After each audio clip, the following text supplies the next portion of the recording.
We're in your offices here. You said when you came, this didn't actually even exist. No, this didn't exist 2 years ago when when I first arrived. We didn't have a training ground or anything. Every day we were training in different places. The staff was very limited. One or two physios only for 25 players. So yeah, it's a very different story now. Now we have everything we need. And you got up to Serie A as well. Yeah, we did it last year, maybe a little bit faster than we expected to. But you have to deal with it. We are where we are, and we need to be at the right standards, to make it happen in the good way. I'll talk about your future in coaching a little bit further down the line. But let me start, Cesc, because I've not come here just to talk about your coaching career. I want to talk about all aspects of your brilliant playing career. You started, obviously, like most people, you probably started just kicking a ball around in the streets and stuff like that. Tell us a little bit about your childhood and your footballing childhood. Well, it was very much, I grew up in a family where they were all Barcelona fans. My granddad took me to the first experience at the Camp Nou when I was 9 months old only. So I was basically a baby. I don't remember anything. Maybe that's the secret to producing a great player. Maybe, from very early days, to start watching football is important. But then I always had a family that followed it up. We lived in a very small town of 12, 14,000 at the time. And I just remember going around the park and the streets. It was not that dangerous as now. Maybe parents now were a little bit more protective. I remember since I'm 8, I used to walk to school by myself and always playing football. And there was no social media or anything or iPads that we can, spend the Sundays with at home. It was all being on the street basically every single day until late hours, playing football and kicking the ball around with friends or with my dad. How does it happen with Barcelona when they spot talent and you end up in a place that lots of people will know about called La Masia? How did you end up there? Well, I was playing very close to my hometown in a bigger city. Let's say they signed me up from when I was playing in the school, early days, with 2 years older than me. So basically they saw something. I started playing in this league with this little city between my hometown and Barcelona, where we were playing against Espanyol, Barcelona, Danferan, Martorell, etc. So, because I was always younger, and I used to score goals because I was playing a little bit more like a striker before Barcelona, they have a lot of scouts around, especially in Catalonia at those ages. And they just took me there for a trial for a couple of Mondays, training with the year older than me. And I guess they liked me, and, I proved myself in there. What is it about La Masia that lifts it apart, makes it so special? I think it's the coaching. The way they teach you, they coach you. They were sort of ahead of the game, weren't they? Because it all started, didn't it, around the Cruyff time? Yeah, correct. Around the Cruyff time, I think everything kind of started. He decided that, as you well know, that the 3-4-3 was going to be implemented through the whole of the academy. And he believed a lot in the positional play, and everyone had a role, to achieve inside the pitch. And this is what they teach you, and coach you since you are 8, 9, 10 years old. And we all grow up in a certain way of understanding the game and being coached the same way, that when you get older and older, everything just becomes easy and natural. But I do believe that the coaches that La Masia produce, for the young players are super, super important. It's interesting because when I played for Barcelona, they didn't have the training complex they have now. They used to play on a little pitch on the side of the Camp Nou. It wasn't even a full-size one, I don't think. It was not a great surface. But La Masia was the house that was just behind it. Mm-hmm. I used to think, that's where the players stay, and the young players. But obviously things change dramatically. When did you start to realise that you had what it took to be a footballer? That's a difficult one. Even if I want to try and remember, I've always been very cautious. Like, I'm not going to say that I didn't believe in myself, but I always took the game in a very competitive way, but always thinking that I was not good enough. This was my mindset for some reason. Oh, really? I was very tough on myself. If we lose a training game or I don't play well in a game, I always kind of destroy myself mentally, thinking that I'm not good enough. I need to do more. I need to do more. Imposters. Yeah, exactly, something like that. And I think this helped me in a way, because I was very hard on myself, but not in a negative way. I would always go out the day after wanting to prove myself and showing that, I could be better and better. And I think this was a kind of mentality that stuck with me for a very long time throughout my career, even when I was a pro. Do you think, Cesc, that perhaps that's one of the reasons that you left Barcelona to go to Arsenal at such a young age? What were you, 15? Because perhaps you didn't believe in yourself that you would get into the Barcelona first team immediately, or not?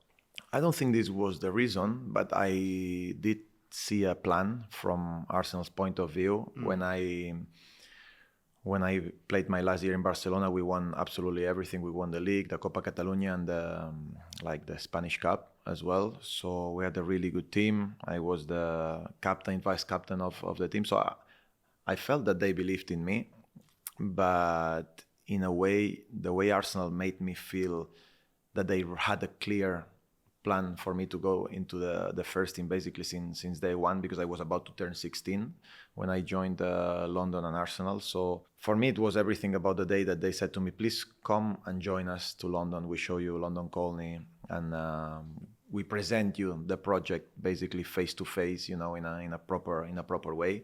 So for me, going there in the middle of July, David Dean comes, Arsène Wenger cuts off his holiday time to just come and see me. Then Francisca Gigao, Steve Rowley, everyone was there. And I was like, oh, wow, I didn't expect that, because for a 15, 16 years old, that everyone just They must have seen something in you. I don't know why, but... I really, at that moment, I was as lost as you. Was that scary, though? A little bit scary for that age to actually go to, a big city? I mean, I know Barcelona's a big place, but to go at that age, not knowing anyone... Did your family go with you, anyone? Or? No. But I've always been very independent. As I said to you, I lived in a hometown that my parents are very, very young. They had me when they were 18 and 19. So I'm not going to say they were like my brother and sister, but, they were... I was raised as well big time by my grandparents, because they were young and they were working, and they also had their kind of life. So in this way, I think it made me mature a little bit faster. Also going to La Masia, and living there for a year or two helped me a lot. And I just felt ready. I've never been really scared of big challenges. Where did you stay when you first went there? I stayed in a house with a landlady, Noreen. She was absolutely amazing. And also with Philip Senderos. They put me together because he speaks Spanish and English. So he was like my big brother, Philip, 2 years older than me. He was in the first team. Swiss international at the time. He was like a big prospect, for the future at Arsenal as a centre back. So, yeah, he helped me a lot to settle in the club. And you learned English straight away. I presume you didn't have any English when you arrived. It's funny, this one, because in Spain the level of English at school is not super high. But of course, you never know that as a kid before you move somewhere and you realize that you know nothing. So I used to get A's, A plus, and I'm like, wow, I'm super ready, to go to England. And my dad, I remember, before I'm going to the airport, going to London and start my new life, he said, okay, so if they tell you left and right, where, you know everything and stuff, right? So I said, yeah. Left, and right. And they said, okay, good luck to you. He said to me, I did it the other way around and said, okay. He was actually very worried about me that moment. Yeah. What was Arsène Wenger like when you first got there? I mean, because he seems to be this almost father-like figure to a lot of players. Yeah, definitely for me, it was like a father figure. The first time we went there with my parents and my sister, he didn't speak to me much. He spoke a lot to my mom, and asking her questions about my youth and, when I was younger, and what did I used to do when I lost a game. And he was very interested in these little things, about my behaviors, about how much I love football. I was a bit confused at the moment, because he was asking all these questions that were nothing to do with me signing the contract or playing football for Arsenal at that time. And I always felt that he was a very, very special person since day one, and that he looked and was interested in things that nobody else was, and he had obviously his Could you reasons. see that more now than perhaps at the time? Yeah, 100%. Now I understand maybe the why he was asking these questions or what he was seeing, at the moment. But when it first happened, I didn't understand anything at all. And what's his training like? Is that different to other people's training, or what lifts him apart from the rest? For me, what I liked about working with Arsène is that he was not too tactical at all. He was all about individual skills or technical skills. He was always identifying the players that suited his style, and he used to make you understand football in a way that it's about the spaces, and the timings, not so much about structures or you play 4-3-3, 4-4-2. It's about identifying when is the right time to come and receive the ball, what is the movement of your teammate, and where is he for you to occupy a different space, So in this regard, I was a little bit lucky because from Barcelona, they already teach you this from a long time. But for me to have this continuity in my education, football education, with him was fantastic, because I just felt that I stepped in at the right place. How happy were you in that period at Arsenal? Probably the happiest time in my life, I would say. Those 8 years, everything happened so fast for me, and I grew up so much. Every year I felt that I was getting better and better and better and better. And this was not only for Arsenal, but thanks to this, then we went to the national team and I was a full international, and we won what we won with Spain, thanks to that as well. So, starting playing a little bit from the right, coming inside, because he wanted to protect me, not to be too much in the middle in this like kind of 4-4-2 system. Then playing me in the middle with Patrick or Edu and Gilberto Silva. Then he moved me as a number 10. So I felt that year after year I was getting better. I was going to ask you about Patrick Vieira, who's an important person in your early part of your career. Yeah, definitely. I mean, he was always so nice to me. I still speak to him even now when I have questions or advices to understand, not only for my playing time, but also now as a coach. And he's always been so helpful and supportive. I never felt, sometimes in the olden days as well, like older players, when they see young children or kids stepping up into the first team, they want to make their mark, and they want to make you feel that they are the boss and stuff. For me, I never felt any of this. I was integrated. I was feeling part of the first team since day one. I actually felt that they wanted me to grow and help me to achieve my dreams. And for this, I'll never forget all of them: Ray Parlow, Martin Keown, Patrick, Thierry, Robert Pires, Sol Campbell. I couldn't have higher words for them. Patrick Vieira's, in many ways, that might surprise people that he was so warm, because the way he played, he was so incredibly competitive, wasn't he? But I think footballers are often different animals, aren't they, on the pitch and off the pitch? Yeah, definitely. And for example, I can tell you, I think we spoke, you and me, in other places about Diego Costa, Luis Suarez, for example, and Patrick is definitely another one. He was a great leader, I have to say. I will always remember, before every big game, so let's say if we played a Saturday against Man United, the Friday morning prior to this game, he will kick someone in training, and he will create a kind of tension moment for everyone to feel that, hey, in 24 hours we have a war. I remember one time he did a really, I don't know, I was going to say great tackle. It was not a great tackle, really, but on Freddie Ljungberg, and they started to kind of fight, and then sometimes with Jens Lehmann and et cetera. So he knew exactly what he was doing. He was defending always his teammates on and off the pitch, and the presence that he had on the Saturdays, when we were playing inside the pitch, was something that I haven't seen from many players. And the moral of the story is, when you have a five-a-side on a Friday, make sure that you're on Patrick Vieira's team. 100%. I would think so. I think the other player, of course, that most people would love to hear a little bit about is Thierry Henry, playing with him. Yeah, Thierry, I think, together with Lionel Messi, they are the two players that I felt much stronger when I was on a football pitch. It's like saying, okay, this could not be my day, the team could not play well, etc. But you will always have Thierry Henry there to save the day. And there were games that the later part of my career, let's say the last 8 to 10 years, I didn't feel that any game was easy. Okay, maybe when I was playing with Leo, you can feel the confidence that, okay, he will make something special. But also with Thierry, we were playing Everton at home. When we were in the tunnel at Highbury, stepping into the pitch, it's difficult to explain because I don't want it to sound weird or arrogant or anything, but I just felt, I knew we were going to win.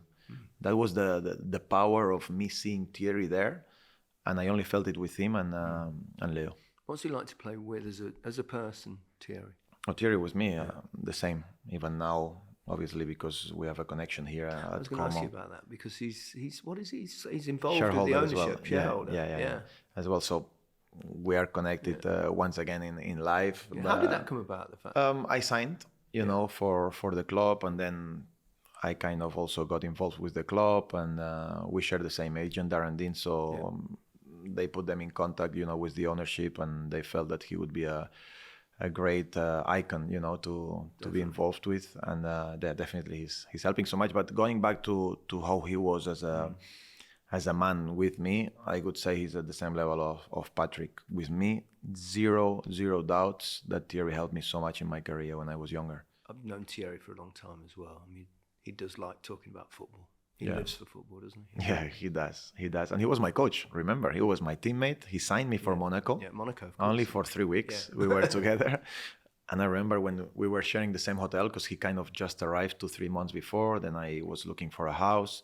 And sometimes he was always in the hallway, like taking a coffee or tea, and he was doing his things. And I would just go out to see a friend or with my family or to go for dinner, and he was there. And every time he used to catch me for 5 minutes, said, you have 2 minutes, and it ended up like being 3 hours. So after, when I was leaving the hotel sometimes to do something, I was looking from the elevator side, to see if he was around. And then I was leaving, sometimes so I couldn't stop. Otherwise, I knew that I was not going to get wherever I had to go. Yeah, why didn't it work for him there? It was kind of a bit too soon for him, all a bit much? Or? No, I don't think so. But I do remember that 17 injuries. They had 17 injuries at the time. Golovin, Ronnie Lopez, Jovetic, Falcao, everyone was injured. And then Monaco is a special place. And I think this didn't help him. They didn't give him the right time. Then he signed me. He signed Nando. He signed another couple of players, a bit more senior, to bring experience to the team. And they didn't really give him the time to actually work with us. Yeah. After 2 weeks, everything was over. But I think it was a little bit unlucky in that period. In many ways. Your Arsenal career, some of the highlights. I mean, you got off to a great start, didn't you? Became the youngest player ever to score for them. And to play and to score, I think, in a month, in a period of month, Yeah, it's how important is it for a young player to get off to a good start? Yeah, I think it's really important. I always tell the players, and especially the young players, that when you have it's not about how long it takes sometimes, it's about that when the moment comes, are you ready for it to grab it with both hands, And I think this is the key. Also, obviously, having Arsène, that he was believing in me and trusting me. And of course, for sure, I had bad days in training or bad games, and he still believed in me, which is not easy, especially nowadays, because everyone is so scared to be getting fired, So they just say, okay, I'm gonna play the senior players. But in this regard, I played my debut with Edu in midfield. I was all right, and then the second game, playing against Paulins, Wolverhampton, and I scored the goal. We won 5-1, and from there I was getting called up, to go to the Champions League squads, etc., and definitely it helped. I think you were also part of the squad, weren't you, when Manchester United ended Arsenal's run? You know where I'm going. I think I do. Smile on your face. And certain Pizzagate, when it was seen that there was a pizza thrown at Sir Alex Ferguson, and it turned out it might have been one young Cesc Fàbregas. Yes, it was a young Cesc Fàbregas. Before we start, I always say that I regret it, and straight away I went to apologize to, no, not straight away, but after in the years, after Because no one really knew for sure at the time, did they? Yeah, well, people that saw me, but nowadays it would be out in 1 second. Yeah. You know how it is, but before, Can you tell me one thing? Was the pizza outside the box? No, it was a proper slide of pizza. All round pizza or a slice? No, just a slice. Just a slice. But what was the topping? Pepperoni. I think I remember well. Yeah, pepperoni. Quite right too. But do you think? I mean, that was how you were very young when you did. 17. You 17 did that. I presume your teammates thought, this kid's got something about him. No, but I didn't play that game. I was warming up the whole second half, and it was a really big game for us because we were 49 games unbeaten. I played already a lot of games that season. I was feeling part of it definitely, and it was a very physical game. Arsène didn't put me on, and I just left the first one with Robert Pires. I will always remember, through the tunnel, and we go into the dressing room before anyone else. And we always had pizzas at the time. Maybe the nutritionist or something was a bit different. Where were they? In the dressing room? Yeah, inside the dressing room. And you know how Old Trafford, the tunnel is super small. It's very, very tight, basically. And back on the day, there was Sol Campbell, Rio Ferdinand, Roy Keane, Patrick Vieira, Thierry. So big guys as well, you know. So you could feel the atmosphere in that tunnel straight away before or after the game. And straight away, I was in the dressing room eating a pizza, and I see that everyone outside the dressing room in that small tunnel, something was going on. It was kicking off. It was kicking off. And by the time I go out, I see everyone just, getting into each other, like a little fight. It got bigger and bigger and bigger. And I was very small, very tiny, and I didn't know really what to do. So I wanted to bring something to the table to defend my teammates, and that's what I did. But I didn't aim at anyone. You know when you just throw something into the crowd to see if it hits someone. And you hit the big man. And then I hit the big guy, Sir Alex, unfortunately. Where was it, on the head? Or was it? I don't remember that. Yeah, I do, but I cannot say.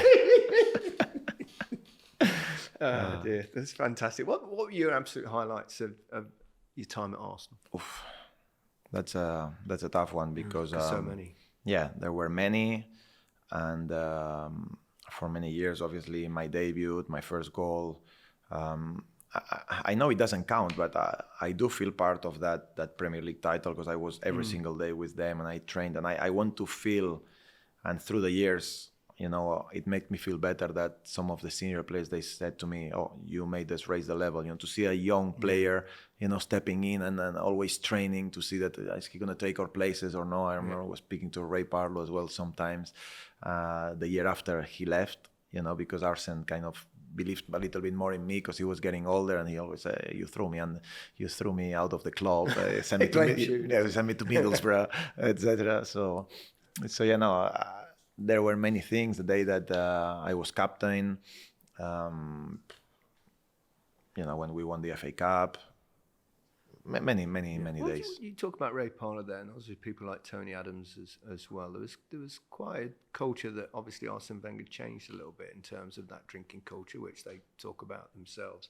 Was that ever a kind of influence on you, that side of things? No, not at all. Not at all. I remember, for example, Ray, Martin, they were superb. Yeah. Really, when I say all of them, I have not one thing to say negative about any of them. The older generation, the Thierrys, the Patricks, the Lawrence, Robert Pires, Ljungbergs. It was like going to university at 16, 17 years of age, it was impossible 2 years before to think that I would be living this type of experience. Because at the time, if I look back at my team, Lionel Messi, Piqué, all of these players, what I was living, they were still playing for the under 16, 17s, 18s in Barcelona, and I was already up there training with one of the best teams in Europe's first team. So I was a privilege, and it made me grow so fast. When you saw and you were training with those young future superstars at La Masia, could you see was it obvious that someone like Messi was going to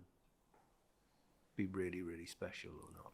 When you are young, it's difficult for you sometimes to identify, is he going to make it? You don't really know firsthand if the level is so high, because when you are 14, 15 and you look at your heroes, the Barcelona, for example, who were mine, you don't really understand what kind of level. You just see him like heroes that it's impossible to reach their levels. It's your dream, but basically you don't really know. And they're men, and you don't really know how to get there or what you have to do, apart from being really competitive and being one of the best players.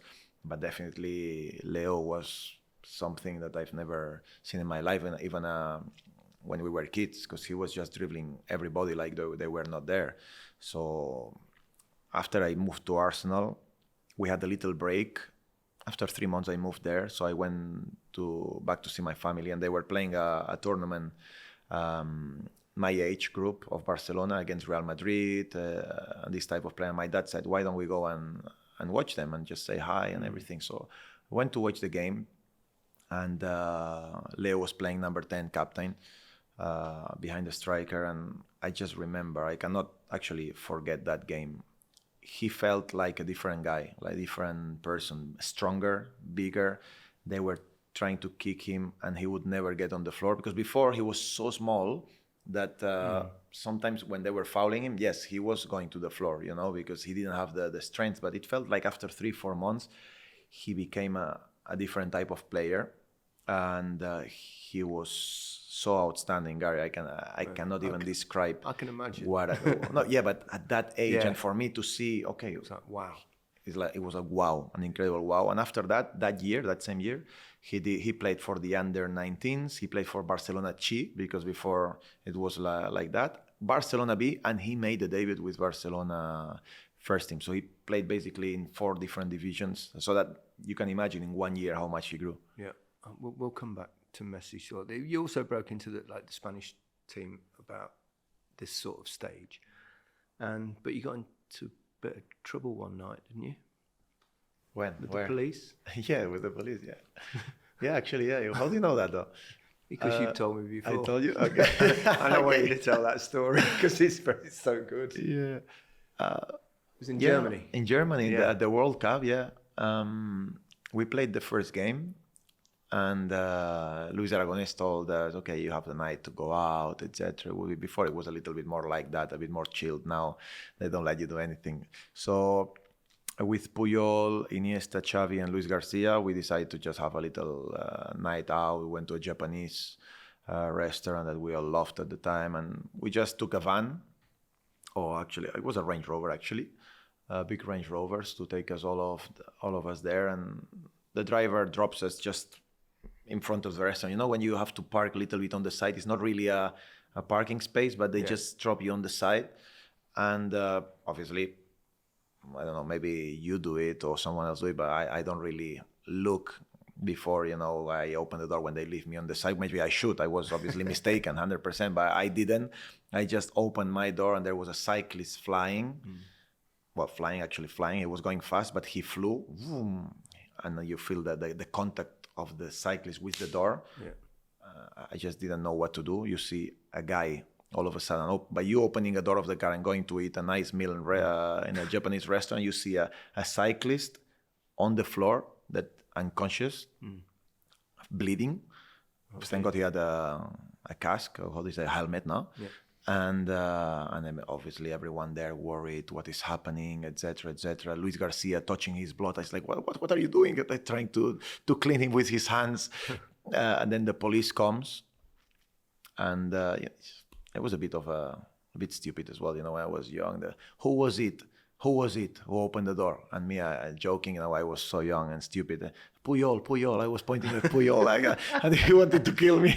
Yeah. Like, this is serious, what are you doing? And then we had to go to the police station. We stayed there 3 hours. We had to pay, I don't know, a fine. I remember Luis Garcia still reminds me that he paid for it. I have to give it back to him. and yeah, it was we went back to the hotel to sleep, a little bit worried, obviously. We had the morning off. And yeah, at 8 o'clock in the morning, they knocked at my door in my room. I opened, and it was Luis Aragones. And there I have to say, he was the coach of the Spain national team. And there I panicked, I have to say, because I said, something is wrong. For 1 year I've been here, and he hasn't even spoken to me apart from technical things, etc. I knew I was in trouble, and he said, "What happened last night?" And I was like, "Shit." I said, "Okay, coach, we went out. I opened the door, and this cyclist, I hit him. I'm sorry, I didn't look." "You know what?" He said, "The cyclist, they told me that he was drunk." I said, "Oh, really?" He said, yeah, he was drunk. They made the test and it came back. I said, "Don't worry, these things happen. If I tell you the things I've done in my past, you wouldn't worry at all." I said, "Okay, thank you." It's like he took the advantage of that moment to create bond with me and to make me feel better, which he did, to be fair, because I thought I was finished at that moment when I opened the door and I saw the coach in there. So yeah, it was a very strange night. Let's just make it clear the cyclist was okay. Yeah, the cyclist was okay after that, and thank God, obviously. Yeah, definitely. Yeah, Luis Aragones is. I played for him at Barcelona for a season, just under a season. Incredible personality and character, and obviously he's the guy that won that first tournament for you guys in 2008 as well. Yeah, for us he was unbelievable. I haven't been across many coaches as brave and strong mentally as him, because what he went through that I saw live, I experienced it, all of us did, between the 2006 World Cup in Germany and the qualifiers for the tournament that we won in 2008. Those 2 years were very, very hard for him, because he kind of left on the side Raúl, Albelda, Cañizares, Baraja, Salgado, big players for Real Madrid, for big teams in Spain, and for the national team over the last years. And he believed a little bit in, let's say, our generation, the Silvas, Iniestas, myself. And every training session that we used to do in Las Rozas in Real Madrid, it was open for fans to come in, and there used to be hundreds and hundreds of people with, pancartas. How do you say the pancartas in English? They write down Raúl Selección. The banners, exactly. The banners, everyone there and shouting and singing.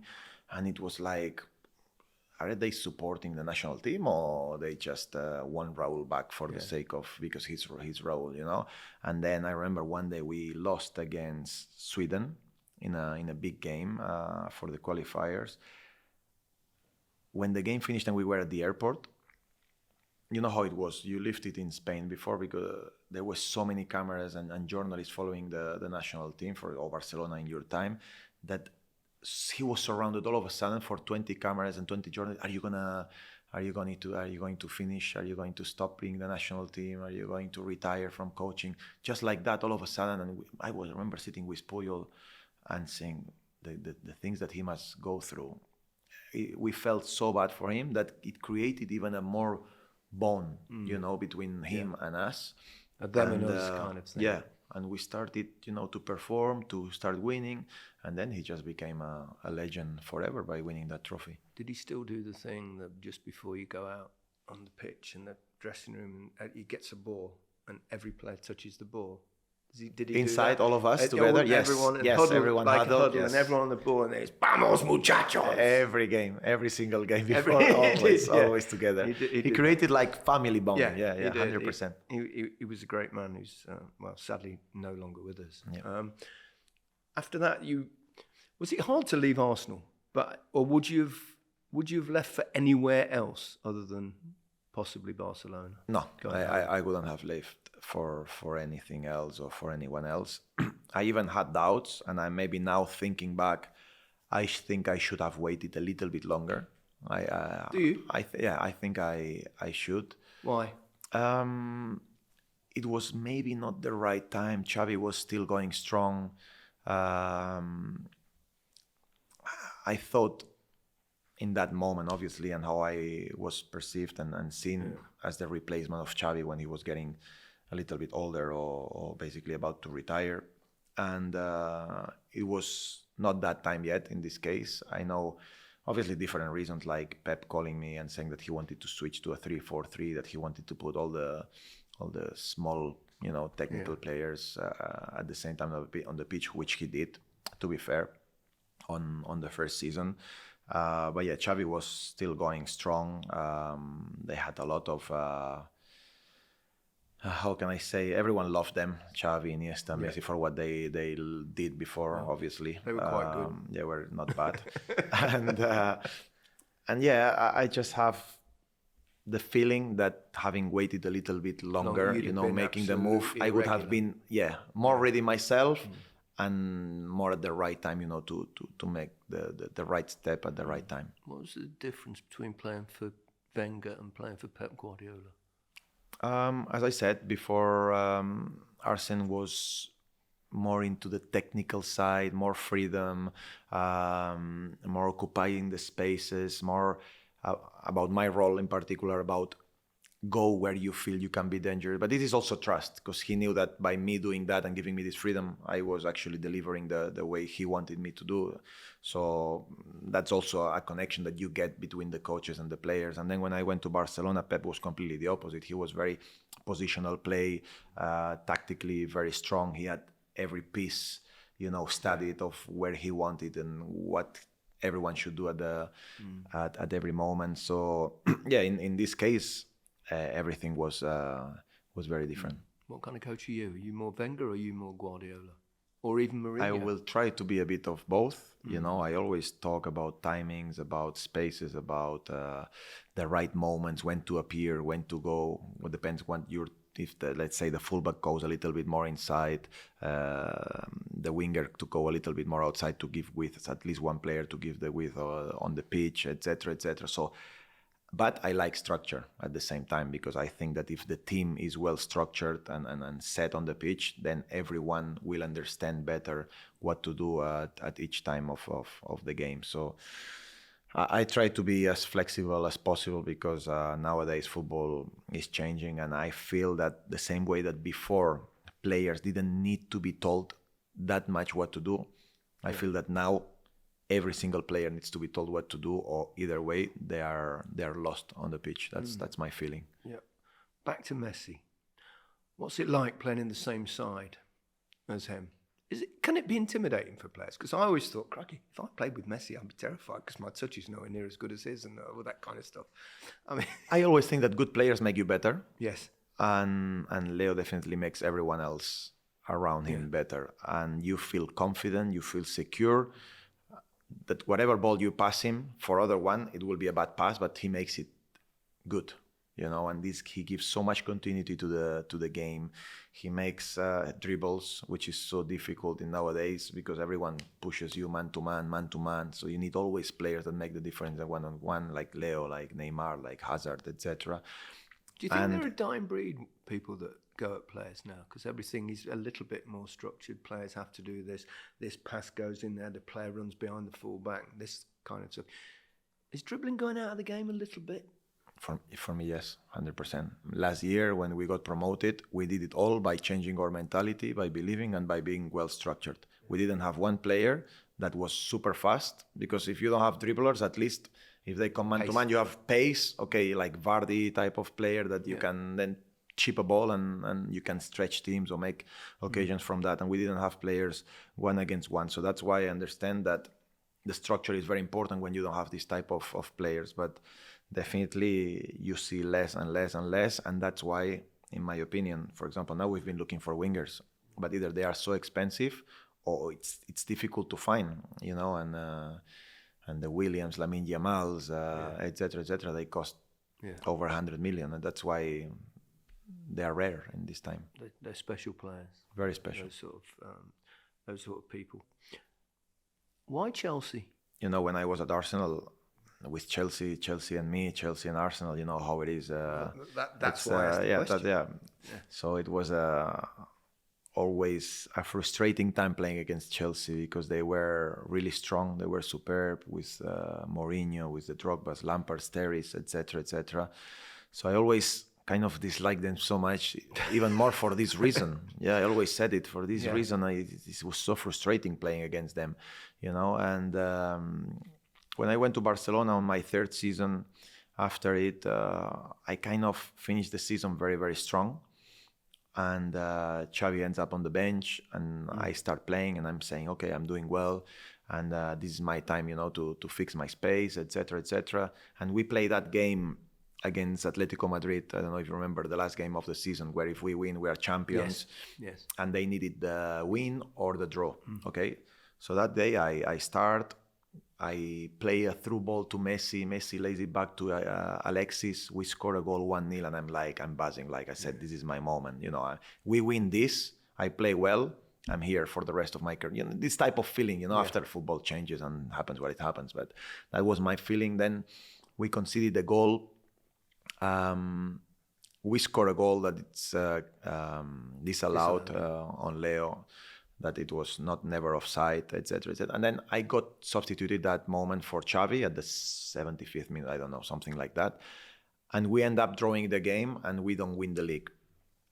Obviously, you've played at Barcelona, the Camp Nou can be very judgmental. Judgmental. Pitos, whistles, etc., etc. Pañuelos blancos. Correct. White handkerchiefs. And then the day after, all the press is going after me, is going after Alexis Sanchez, is going after David Villa, a little bit the players that we didn't have that power, etc., etc. And I just felt, I said it's enough. Either there you can say, mental strength, being really strong, etc., and continue and suffer, etc. But for some reason, I just went through it a little bit of periods before during the 3 years, and I just thought it was time to move on and to be maybe more important somewhere else. And then we had that week between the World Cup and the end of the league, that game. So I went to London, took a week off, rest a little bit, think about what I wanted to do. I kind of made my decision already. I wanted to move. I called Bartomeu, I called Zubizarreta, I told them my decision. And before going to the World Cup, I sat down on the same day with the 3 clubs, with Man United, Manchester City, and Chelsea at the house of Darren Dean, my agent, one after the other. After that... Who did you talk to from those clubs? Man United, I forgot. I spoke to David Moyes on the phone before, and then I met Chiqui Begiristain, and then straight after I met Jose Mourinho. And, by talking, analyzing, you also get perceptions, you get feelings about who is who and what they want from you. I can imagine Jose would be quite persuasive. Yeah, Jose, no, he convinced me. He brought me to Chelsea, 100%. He was the person that I had doubts, of course, for my past at Arsenal. Can I be the same player? Can I be happy again, playing football? Can I be important? And he made me feel that there was no other way. It was Chelsea or Chelsea, even Manchester City obviously had an amazing project. It was doing a great team, even with Silva, who I always had a great connection. Did you worry at all about the fact that you'd played for Arsenal? You'd been an Arsenal player for 7-8 years, and then to go to Chelsea. Did you worry about what the Arsenal fans would think? Yes, of course I did, in a way, because I know now it means nothing, but Arsenal will be always one of the best things that happened in my life, in my career, for me as a person, as a player. Without Arsenal, nothing of this would have happened. So definitely you think about these consequences and stuff, but I also need to think, I was 27. If I was 32, I don't even think about it. I move on to another club, but at 27, you are still at the peak of your career. And I felt strong and I felt motivated to take a new challenge and to be very important. And that's what Jose made me realize I could be at Chelsea. And fortunately, I was right. 5 years there, we won basically everything except the Champions League. So, it was the right call, definitely. I think I've heard you and seen you quoted many times as, people say you've got to pick the best of those coaches, and boy, you've got some good ones to choose from. That you put Jose first. I don't know if first. No. I don't know if first, but definitely I had one of the best seasons of my career under him. He plays with the brains of the player in a very smart way. When he wants to make you feel important, he's fantastic. I never had this kind of feeling with another coach in terms of he would just text me the day before the game. He says, "Hey, tomorrow you play with Oscar and Matic. I want you to dictate the game." Just a little message, but as a player, it gives you, wow, this guy believes in me, and you go to sleep buzzing that, tomorrow I have to be the man, etc., etc. I remember one game after Arsenal, we won 2-0. I played well. I gave one assist. We won 2-0, etc. And his text, I was having dinner with my dad, and he texted me. He said, "What a game!" He says, "I knew you were good, but not that good." It's just a stupid thing. Maybe he was not even meaning it, well, but why like, sign me then if you didn't think I was that good? no, true. But what I'm trying to say is the type of message that he plays with your mind in a very positive way. After, there is the Jose that as well can be very tough on you if he doesn't like you, or if he thinks that, you know, you are not providing what he wants or he needs from you. He can be also very, very tough. But yeah, definitely between Pep, Arsène, Jose, Aragones, these 4-5 players, he's one of the best for sure. If you had to take one aspect of each of, let's just go with those three, Pep, Jose Mourinho and Wenger, if you had to pick out one thing that you would take into your coaching career now that you've started, which would it be from each person? I think from Pep I will take the discipline that whatever you've done in the past doesn't mean anything. You need to deliver now, and probably the tactical side of things. With Jose, as I said to you, how he played with my head, the mental side of the game, I think is the man management. I think is fantastic. At least what I experienced myself. And with Arsène, the trust, especially, so many things from Arsène, but I think one that stands out is me now being a coach and working, you know, with a lot of young players as well, is how to trust and how to manage that, those moments of the young players making mistakes. How do they react? What do they do? What is my message to them? How do I make them feel good? How do I make them grow, etc. I think this is one of his best attributes, 100%. And then there's a certain Del Bosque, of course. Yeah, Vicente Del Bosque, super calm. Yeah, what a calm guy. Like I always remember when Iniesta scores the winning goal on the final of the World Cup, 116th minute. They go on him, you know, the camera, and he's just normal. Like if the game is still playing like a normal game, like friendly, like a practice match. You know, it's fantastic. He was so calm. Never really had a bad word for anyone, and he was just trusting the process and managing it in a way that was very, very, very calm. Yeah, I've talked to you about this before, but it'd be nice to share it to people, and the sense that obviously you went into that tournament with an injury, didn't you? Yeah.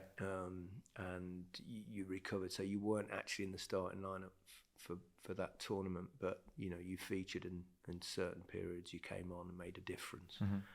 And you were on the bench for the final as well. Tell us what it was like the night before and what happened the night before you played in that final. You mean between Shakir and Piqué? No, I'm joking.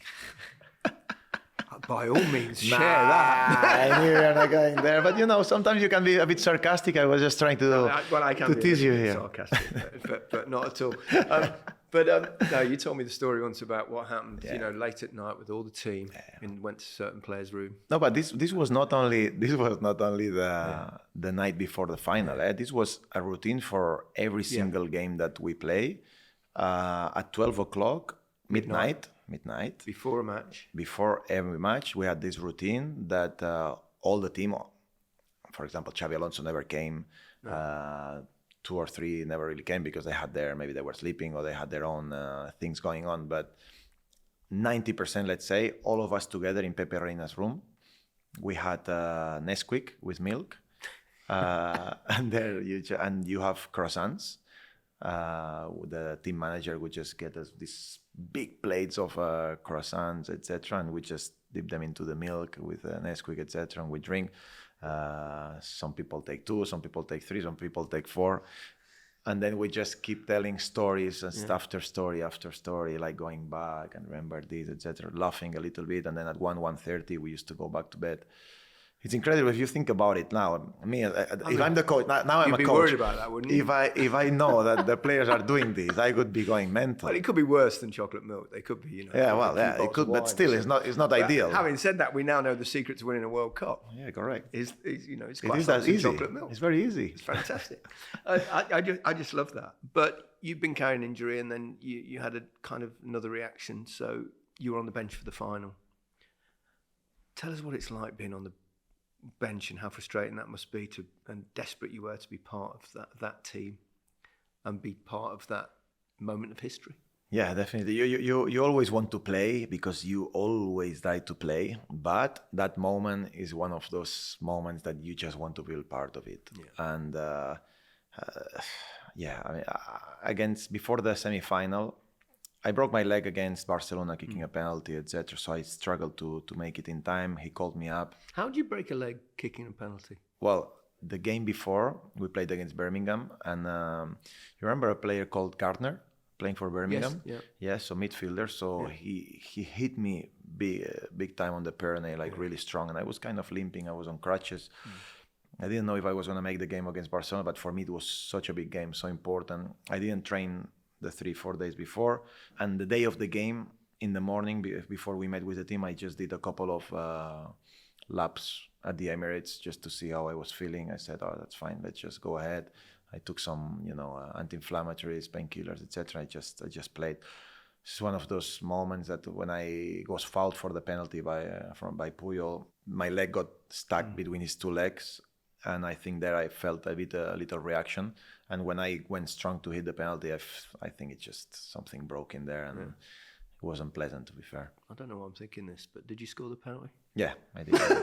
Thank God. No, and then by limping, I still score another one. Yeah. So the truth is, you probably injured the broke the leg before. Yeah, I think this was by going sprinting to the ball and just hitting hard. I think I just made it work. So therefore, you were in and out. You weren't in the starting lineup for that final. It's 0-0. It's 0-0. It's 0-0 against the Dutch, who were kicking lumps out of Spain, weren't they? Yeah. You must have been desperate to get on. Well, I know you were. Yeah, I think it's the moment that I felt most desperate, to be on a football pitch, because as I said, I didn't play the semi-final because I had a reaction. Playing the day before, Fernando Torres shot, I blocked it and it hit me right on the place where I had my injury.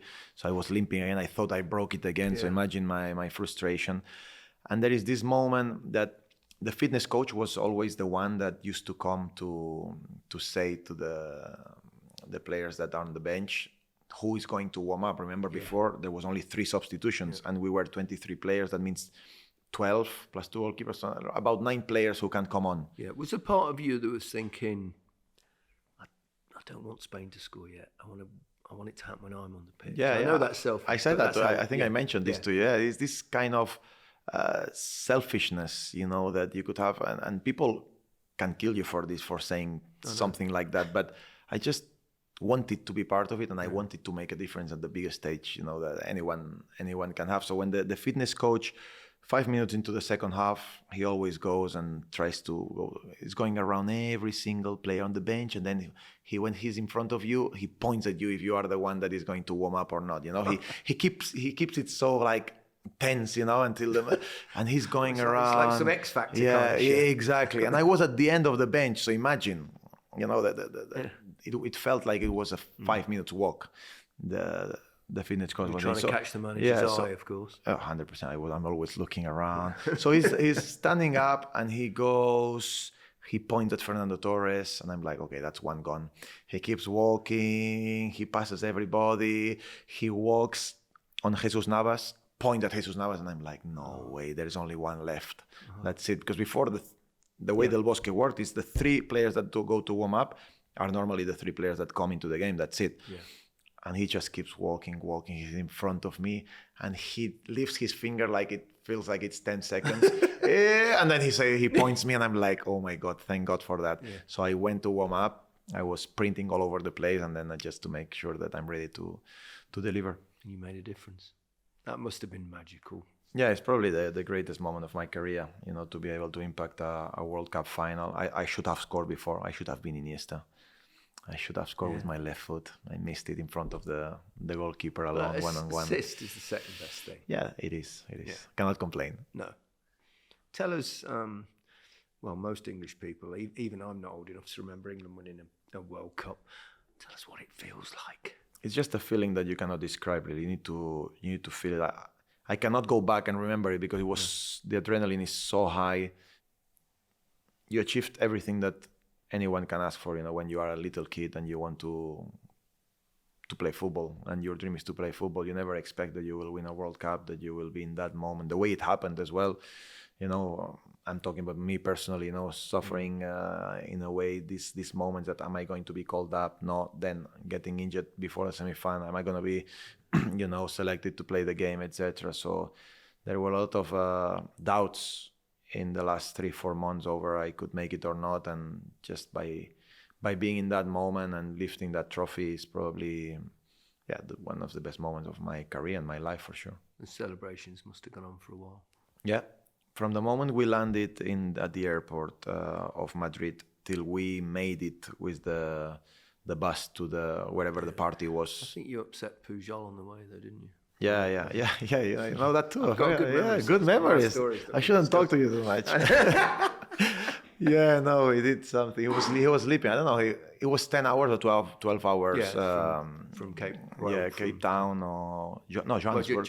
Johannesburg to Madrid, and basically we did something, to Puyol while he was sleeping. Something I cannot tell here, but he saw me. I was the one, unfortunately, that was responsible for it, and he woke up. He saw something strange, and he started following me. So angry all over the plane. He caught me in the end, of course, and he kicked me all over the place.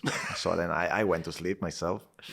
Yeah. He put me to sleep, actually. I would imagine of all the people you don't want to upset is probably Carlos Pujol. I know, we were close. Yeah. He was single at the time, which, he was a much more calmer Puyol than the ones we saw after or before. I kind of felt, he was more in the mood to make jokes, but when he's sleeping, now you learn the lesson that you shouldn't wake him up. To win 3 tournaments in 3 goes, it's unbelievable, really, isn't it? To go 2008, 2010, and then win the Euros again in 2012. What a special bunch of players! It must have been magical to be part of that squad, that team. Yeah, because I felt we were a family.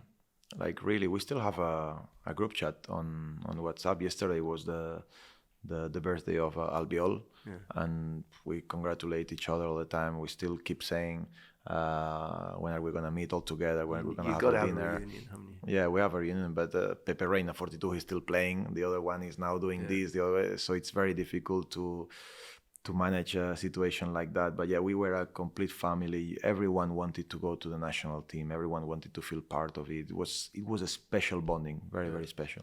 And the way you play football as well. I mean... Yeah, we were a great group of players, but as I said to you, even if there were amazing players like Xavi, Iniesta, nobody felt that it was bigger than the rest. Yeah. We were a proper team. You know how it is that sometimes in big teams there is the typical player that, could create a bit of conflict because he feels he's bigger than the rest. No, we were all hard workers. We were all thinking for each other, helping each other. I play, I don't play. I always want to be part of it. It's not easy. It's not easy to find groups like that. And it looks like they found another group like that. Yeah, it reminded me. Did it surprise you how well they did? Yes, it did surprise me because a lot of young players that I have to be very, very honest, I didn't even know. Even, some of them, they were coming from other teams that I don't follow regularly. Well, there were hardly any Real Madrid and Barcelona players in the squad. Yeah, and this makes it even more special. But you could feel the atmosphere. You could feel that they are creating this group, this bonding. I think Morata also did very well as captain. He's a good guy. He created a good atmosphere in there. So, yeah, delighted for the boys and for Luis de la Fuente, because he also comes from from the younger ranks of the Spanish national team. So he knew them better than anyone. So when you know someone that's been working with this group of players since very, very young, you trust that he knows them more than anyone. Yeah. How special is Lamine Yamal? He's top. He's really special. Yeah. He's really special. I mean, at 16 years old, now 17, doing what he's doing, and incredible. Week in, week out, because you just feel the boy keeps growing and growing. The other day you watch the game against Valladolid, and he just, anything he does or everything he does is just different. And nowadays, when I watch a lot of football and I analyze a lot of games and opponents, a lot of teams do the same thing. They play 3 at the back and the runs are all the same and they defend in back 5 or man to man. You see a lot of things. But to see a young player like that with such a personality, character, and courage to try the things that he tries, and he's successful, and sometimes when he's not, he doesn't mind, he wants the ball again. For me, it's just fantastic, because I love different players in terms of players that they like to take responsibility and say, pass me the ball, I will make something happen.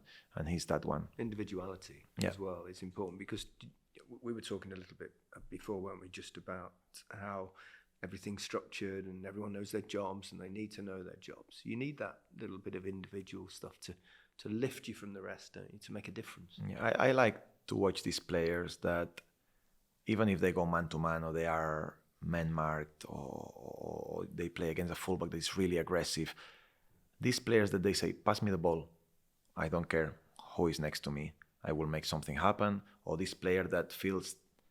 There are players that you watch them play and they are always pressed. They feel that they're always pressed. They're always under stress. They attract the pressure. They don't know what to do with the ball. And then there are these players that wherever they are on the pitch, whatever type of ball they get, they make it feel like it's easy for them, that they are never pressed. They always find a solution. They are ahead of the game.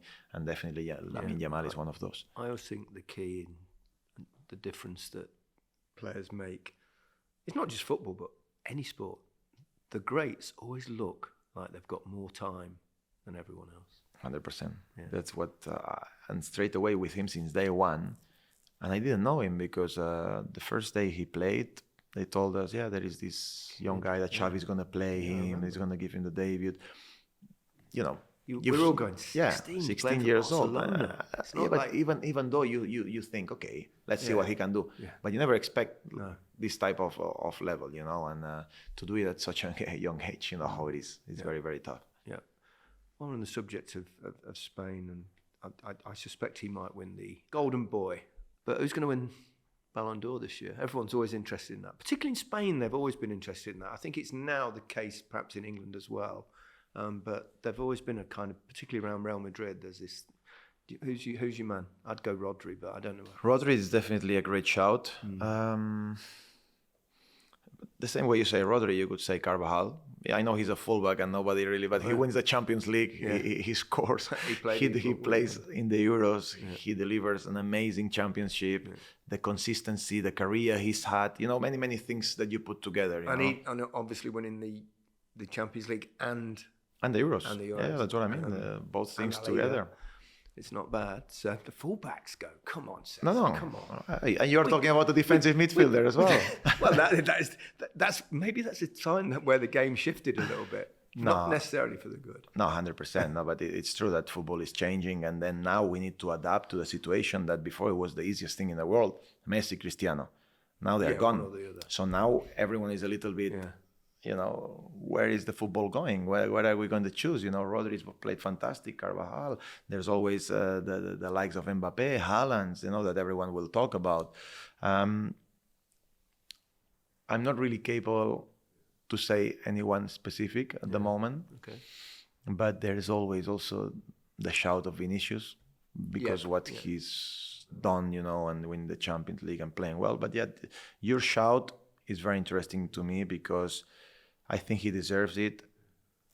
And he brings, for me, Manchester City is a different team with Rodri or without. Why do Spain produce that kind of player, the six? The Busquets, Rodri, Xabi Alonso, just to name but three off the top of my head. I look at English football, we don't ever seem to create that kind of player. I don't want to compare England and Spain because I don't really know how... Obviously, I do from the Arsenal time and Chelsea, etc., but how they really work from a very young age. But I told you before, when I went to La Masia, it's all about football education. On and off, because off is really important for the values of Barcelona, identity, etc. But on the pitch, it's all about technical ability, spaces, movement, a little bit of tactical as well. So they introduce a little bit of everything, but they want to make you a better player. It's not just like nowadays you see a lot of tactical knowledge from a very young age, Before it's more about the game and understanding the game and playing a lot of possessions, a lot of 3-mans, a lot of games, for example, 10 against 8 or 10 against 9, where you always have one extra guy and you need to identify, and sometimes I remember the coaches a lot of times stopping. Whoever has the ball in that moment, stop. Who is the free man? He starts looking, that guy said, okay, now by being standing, how are you going to find him?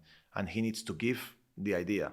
Okay, now I would find him through playing, not directly, indirectly, playing through the striker, and the striker will find him, etc. So it's all of these things that they make you work the mind, and challenge you inside of the pitch. And I think this is super important for them to understand, because football is very dynamic. You cannot tell a player to do always one thing, because you move, I move, the other one moves, and then what it's 4-3-3 that we call it 4-3-3 becomes a 3-5-2, all of a sudden. So for me, that's why I'm very, very conscious that the players need to understand the game more than us coaches letting them say, okay, now do this, do that, do this, like robots. It's about freedom for them to understand, and you need to coach that on the pitch. Yeah. What's the difference between coaching and playing? Well, it's got nothing to do. It's a totally different job. Yeah, totally different. Yeah. As a player, you want to compete, you want to train well, you take care of yourself, and then you just go home, you spend time with the family, you rest, you're waiting for the next day, to be able to be on the pitch, and also the fact that you are with your teammates every day, the dressing room, how it is, that feeling that it's so nice. As a coach, I want to be careful how I say that for not to be badly understood, but you don't really enjoy. You don't really have time to enjoy. Yeah. That's the moment. You win a game, 5 minutes, you could say with the staff, okay, a beer, you take a beer, 5 minutes, you're already thinking about the next, and you will be on the way back analyzing the game, what we could have done better, etc. Then you are already thinking, analyzing the next game you're playing on the next Saturday, and you need to be, persistent, consistent. It's 24/7. No matter what, you start very early in the morning and you finish the moment you put your head on the pillow to go back to sleep. And this is what I mean. As a player, I felt you win a game and you have time to enjoy it. You have time to, you go for dinner, you score the goal, you feel wow, I'm so good, etc. But as a coach, it's very, very tough. Therefore, I'll ask you the follow-up question is, do you enjoy it as much as you did when you were a player? There must be something in this game to make people like yourself want to do it. It's the passion for the game. Yeah, it's passion, and I love to do it. And I stopped playing. I still had a year contract last year to play, and I didn't enjoy the game anymore because of many reasons. I'm not talking about the football. I'm talking about we were playing a different football that I didn't really enjoy. So, and I always said that whenever I wake up in the morning, I go to train and I don't really feel happy, I would stop. And the game was taking me to this coaching, role. I wanted to be part of something that I create, not that others are telling me to do that I don't believe in. And this was a little bit the biggest reason. But yeah, you feel the passion for the game 100%. And for me, in this case here in Como, where we are at the very beginning of everything. 3 years ago, we were not even professional in a club. Yeah, tell us about the project. I mean, where did it? I mean, it's 20 odd years now, isn't it, since Como 21. were last in Serie A? Yeah, 21 years. So 21 years, and to get them back up, that must have been special. But I spent the night in Como, and we walked around the ground. Oh, really? I mean, it's tiny, isn't it? Yeah, it's tiny. It doesn't look like a top flight team in a top flight club. That's what I mean. And also in Italy, there are some stadiums like that. They're a bit older. The requirements to make new stadiums and to basically make them more modern is more difficult than in other countries, because everything in Italy is very from the history, and they believe in this so much. Country. Yeah. So yeah, it is a little bit older stadium. We're trying to fix many things to make it. Actually, we got yesterday awarded the permission, to start playing at the stadium as an officially proper Serie A team, because before we didn't have it. So we had to play 4 games away from home, consecutive. So now we are very, very happy. And 4 or 5 years ago, we started in Serie D, the club, and slowly, now we became a Serie time. Well, as I said to you, quicker than we would have expected, but now we are here and we have to deal with it. Yeah.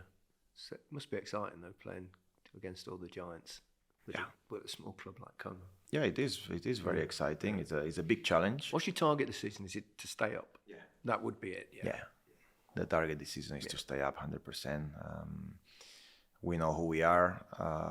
We're a very humble club. Yeah. Everyone needs to work. Everyone needs to be hungry to be here, to sacrifice themselves for the project. And I always say it, don't get confused now because, I don't know, Sergio Roberto came, etc. Don't get confused. Like, we are who we are. Feet on the ground, humility, work hard. If in 5 years we become a top side, then we talk about different things. But now it's time to dig and work hard to stay up. Yeah. Been a tough start. You got 1 point from the first 3 games, and obviously missed a penalty at Udinese to equalise in the last minute. That must have been a bit of a blow. Yeah, 100% when you miss a penalty. But not only for that.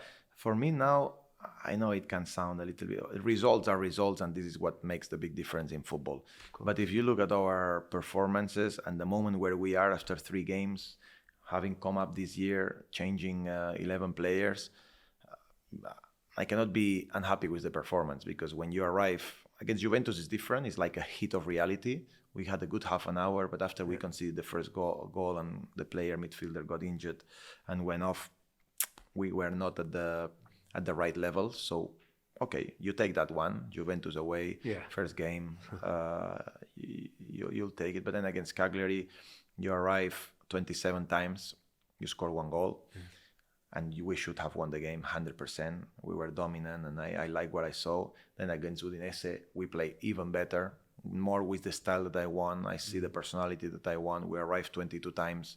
You miss a penalty in the last moment, and you're saying, okay,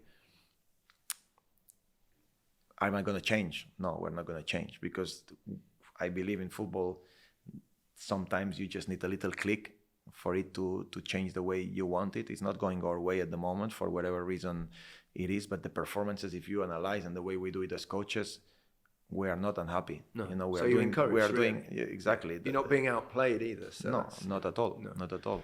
Yeah, that's good. I want to finish with just a bit of fun, really, because you've played with so many great players in your career. So many great players. I want best goalkeeper, best defender, best midfielder, and best forward that you've played with. Okay, it's quite easy. It is, but I'm going to take Messi out. You're going to put him in all 4. Okay. No, not 4. Goalkeeper. That I played with, huh? Yes. Goalkeeper, I'm going to go for Iker Casillas for the moments that we shared. Of course, I had great goalkeepers in Barcelona, like Valdés, Jens Lehmann, etc. But yeah, I think for what we shared on and off the pitch, the memories, what we won together, and having played together for many years, Iker Casillas, yeah. Defender is tough. It's tough. I think I'm going to go for Puyol, because he was not the greatest football player. Because he'll put you to sleep again if you He'll put you to sleep if I don't call him, if I don't say him. You got me. But I miss players that loves defending, and that they would go over the line, you know, to save a goal, and they are proper warriors. I mean, like John Terry, Sergio Ramos. Piqué was a bit more special. He's a bit more my style. Yeah. Okay. But in terms of defending, being a warrior, a proper captain, proper team player, I'll pick Carlos Puyol. Yeah. A leader. Yeah. Midfield. Totally. Midfield is very tough. They're all tough, really. Midfield is When you they're all tough. You're right. You're right. I am going to go with Iniesta. I love Xavi. I love David Silva. Patrick Vieira. Gilberto Silva. I had some great company in there. But Iniesta, for me, he's the most complete. He always, what we were talking about before, pass him the ball wherever you want, how you want, that he will make it always good. You know, he will make it look easy. He'll be surrounded by 7 players, and he'll not feel the pressure.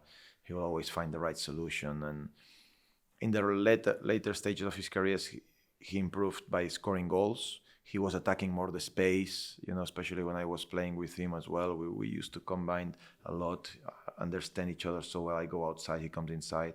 I come inside, he goes outside. So I always felt amazing with him. Also, he was not the greatest in the final pass, but he could see a final pass. And then individually, in terms of dribbling and keeping the ball, I don't think I've seen a better player in midfield than him. Yeah, and forward? Forward, I'm going to go with Thierry Henry for the reasons that I said to you before. He was so dominant. I mean, you didn't play in his time, but you watched him obviously. I watched him the hell of a lot. The whole of his career in England, and you know how he was when he was on his day, and even when he was not. Sometimes he was unstoppable. I mean, some defenders and big defenders and great defenders, they didn't really know what to do with him.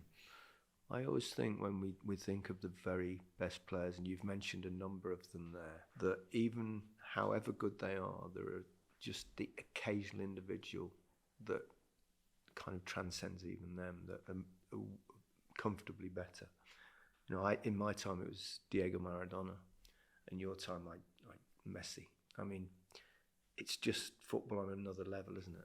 It's on another level, and you can see that now we talk about team, about defending all together, about structures and everything. But at the end of the day, what makes the big difference are the individual players. The individual qualities, what makes the difference.